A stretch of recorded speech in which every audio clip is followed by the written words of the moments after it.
Bonjour à tous. Aujourd'hui, nous nous retrouvons pour une fiche de lecture concernant L'être personne, un roman du XVIIIe dont l'auteur est Montesquieu, de son nom complet Charles-Louis de Secondat, baron de la Brède et de Montesquieu. Vous comprendrez aisément que nous l'appellerons Montesquieu tout au long de cette fiche de lecture. Pour commencer, je vous propose un rapide résumé de l'œuvre. Cette œuvre est organisée autour d'une intrigue centrale. Et cette intrigue centrale est extrêmement simple. Il y a deux persans, Usbek et Rika, qui voyagent à l'étranger pendant un certain nombre d'années et qui vont échanger des lettres entre eux et avec leurs proches. Cette intrigue centrale se décompose en deux intrigues secondaires. La première, c'est celle des découvertes des voyageurs sur les civilisations qu'ils vont rencontrer au fur et à mesure de leur pérégrination.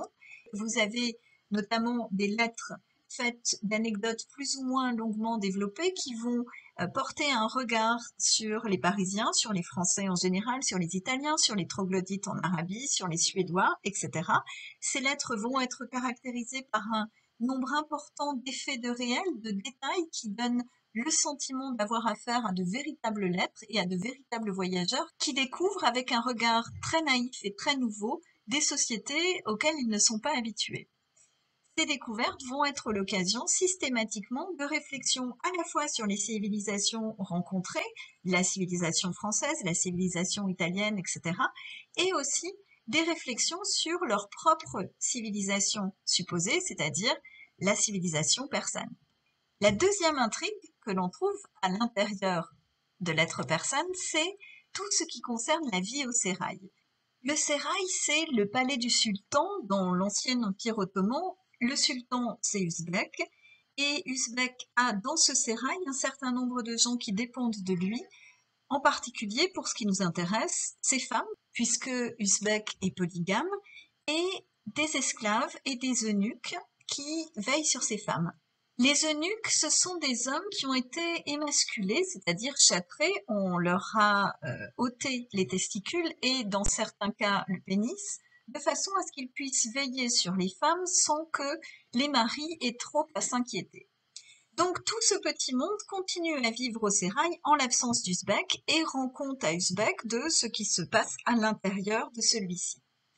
Les lettres des femmes, du premier eunuque, des esclaves tracent une peinture de ce sérail qui est faite d'amour, bien sûr, mais aussi de querelles entre les femmes, de lutte de pouvoir entre les femmes, mais aussi avec les hommes qui les gardent, et de trahison.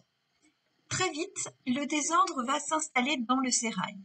En l'absence d'Usbek, les traditions ont du mal à être conservées telles quelles, et une des femmes, notamment, est vue coucher avec une esclave.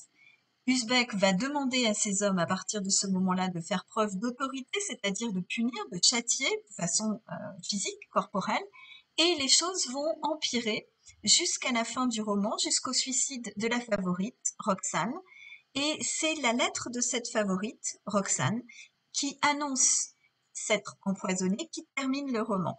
Ce n'est pas anodin dans la mesure où les dernières lignes d'un roman sont évidemment cruciales et que Montesquieu choisit à ce moment-là de laisser la parole à une femme qui avoue n'avoir jamais aimé Usbek, l'avoir toujours trompé et s'être empoisonnée un peu par chagrin, par douleur, puisque l'homme qu'elle aimait est mort, mais aussi et surtout pour ne plus avoir à satisfaire les désirs de son mari. Voilà pour le résumé rapide de l'œuvre. Je vous propose maintenant quelques notions à retenir de cette œuvre. Tout d'abord, cette œuvre, c'est un roman au goût de l'époque. L'époque, c'est le XVIIIe siècle, et vous avez pu constater qu'il s'agit d'un roman épistolaire, c'est-à-dire d'un roman par lettres. Le XVIIIe est marqué par un goût immodéré pour les romans qui sont des correspondances fictives. Vous avez notamment, pour n'en citer que deux, qui sont sans doute les plus connus, Les liaisons dangereuses de Choderlos de Laclos et Julie ou la nouvelle Héloïse de Jean-Jacques Rousseau. Pourquoi est-ce qu'on aime tant le roman épistolaire au XVIIIe siècle? Eh bien parce qu'on apprécie cet ancrage dans le réel, un réel de fiction, bien évidemment, mais un réel tout de même. Le roman ne doit plus ressembler à un roman. On a envie d'une littérature qui ressemble à la vie que l'on mène. L'autre raison pour laquelle on apprécie les romans épistolaires au XVIIIe siècle, c'est que la France du XVIIIe siècle comporte finalement assez peu de lecteurs. Et ces lecteurs constituent en quelque sorte une micro-société dans laquelle peu ou prou tout le monde connaît tout le monde, si ce n'est de visu, au moins de réputation ou de famille. En publiant des romans par lettres, les auteurs, et Laclos le fera en particulier, vont parfois prétendre que ces lettres sont de véritables lettres qu'ils ont simplement collectées, qu'ils ont eu l'occasion d'avoir entre les mains. Et ce faisant, ils vont inviter les lecteurs à chercher ce que l'on appelle des clés. On va parler de romans par clés ou de romans à clés. Et le lecteur va chercher des clés, c'est-à-dire qu'il va essayer de reconnaître à l'intérieur des romans des gens qu'il aurait pu connaître, rencontrer ou dont il aurait pu entendre parler. Cela ne fonctionne pas pour l'être persane. Montesquieu n'a jamais prétendu qu'il s'agissait de l'être réel, mais cela fait partie des choses qui vont créer l'engouement pour les romans par lettres au XVIIIe. La deuxième raison pour laquelle le roman correspond au goût de l'époque, c'est que c'est un roman qui met en scène des personnages exotiques, et en particulier des personnages venus d'Orient. L'orientalisme, c'est-à-dire la représentation de l'Orient en art, que ce soit en littérature ou en peinture, est très en vogue au XVIIIe siècle. Et on peut supposer que ce goût pour l'Orient est en lien avec un conte qui va être découvert en France au XVIIIe, puisque la première traduction de celui-ci date des années 1700, c'est Les Mille et une nuits. Les Mille et une nuits vont créer chez les lecteurs français un goût immodéré pour l'Orient. Mais cet Orient, que présentent en particulier les lettres persanes, c'est un Orient absolument fantasmé et très peu réaliste. Deuxième notion à retenir quand on s'intéresse aux lettres persanes, c'est le fait qu'il s'agit d'un roman comique. Il ne vous aura pas échappé que Lettres persanes est un roman au premier abord tout à fait léger. La forme épistolaire, tout d'abord, permet des séquences de lecture très courtes et donc un rythme très rapide au récit, et Montesquieu fait le choix d'un lexique largement courant. Il y a très peu également de références culturelles extérieures, ce qui fait que le lecteur est face à ce que l'on pourrait appeler, au moins au XVIIIe, une lecture facile.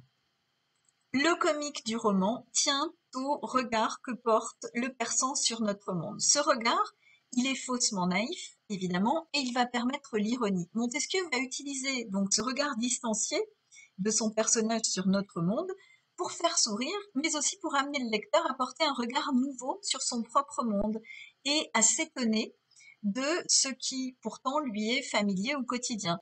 Je pense notamment aux lettres concernant la mode ou concernant le rythme de course effréné des Parisiens dans la rue, qui amène finalement le lecteur à s'amuser de la façon dont il a l'habitude de vivre.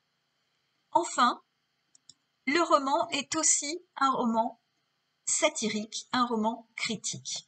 Le regard distancié des deux persans, qui va amener le lecteur à regarder différemment son propre monde, permet évidemment la critique de ce monde.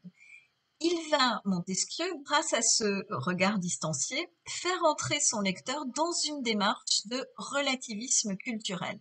Le relativisme va considérer que les choses sont toujours relatives, c'est-à-dire qu'elles dépendent d'une époque, d'un lieu, d'une culture, et que l'on ne peut en juger qu'en tenant compte des circonstances.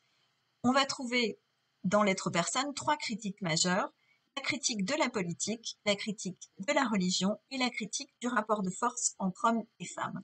Montesquieu est donc un auteur que l'on pourrait qualifier d'engagé, mais il est avant tout un philosophe.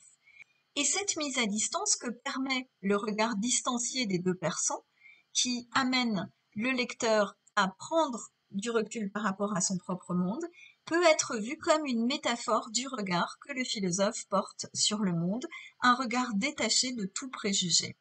Montesquieu est un philosophe des Lumières, et vous remarquerez qu'il n'y a pas de véritable morale dans le roman. Usbek, qui à bien des égards paraît être un sage, qui se comporte de façon beaucoup plus sage que l'ensemble des Européens qu'il croise, est aussi un sot dans la façon dont il se comporte avec ces gens et en particulier avec ces femmes. Dernière chose que je vous propose de regarder ensemble, c'est l'adéquation de Lettres persanes au parcours proposé. Cette œuvre, elle a une particularité, c'est qu'elle peut entrer dans le cadre de deux parcours. Le premier parcours, c'est évidemment le parcours Le regard éloigné, puisque Lettres persanes est l'œuvre imposée au niveau national pour ce parcours. Et l'on va s'intéresser évidemment aux fonctions du regard distancié dans l'œuvre, ce que je viens de développer dans la diapositive précédente, c'est-à-dire une fonction séductrice, une fonction comique, une fonction critique, une fonction métaphorique. Mais l'être personne peut également être intégré à un deuxième parcours. Et ce parcours, c'est Notre monde vient d'en trouver un autre. Notre monde vient d'en trouver un autre, c'est un parcours qui est construit autour d'essais de Montaigne, mais on peut tout à fait étudier l'être personne dans ce parcours dans la mesure où Montesquieu inverse en quelque sorte la problématique. Montaigne explique que l'Europe vient de découvrir l'Amérique et Montesquieu met en scène des étrangers découvrant l'Europe. C'est un peu leur monde vient d'en trouver un autre, le nôtre. Et la lecture des lettres persanes de Montesquieu permet de mettre en évidence de façon décalée finalement la démarche de Montaigne. Confronter deux civilisations, même par le biais de la fiction, c'est toujours mieux comprendre les deux civilisations et entrer dans un relativisme culturel. Nous en avons terminé pour cette fiche de lecture que j'espère la plus complète possible, mais qui est évidemment tout à fait incomplète. Il ne me reste qu'à vous souhaiter une excellente journée.